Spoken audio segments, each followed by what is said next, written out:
If you look at some of the kind of funding bodies, they normally will have that kind of criteria, let's say, of how they would distinguish different sorts of marginalized groups, let's say. That might mean that you can use that, kind of just mirror it in that same way of, like, if you are, let's say, claiming a certain benefits or something like that, that can be distinguished in that sense. It does also help people to be like, okay, that's the category I would fit into. I feel also okay. Because I think a lot of people also don't want to ask for things to be discounted as well, right? So there's a really weird kind of psychology around it as well, of people not wanting to ask for something and be discounted because it makes them feel certain ways in a sense. So, and I think that if you think about especially what you're doing, there'll probably be very affluent people who can afford your rates, maybe even more. And that's why I think it's really interesting looking at that side of it, rather than going, how can I as an individual discount what I'm doing?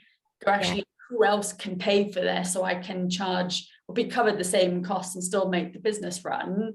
And that's why I really like the kind of pay it forward element, because especially when we're doing good, we're so focused on how people can't afford this, so how can we make it cheaper, rather than going, actually, there are people who can afford this and 10 times on top.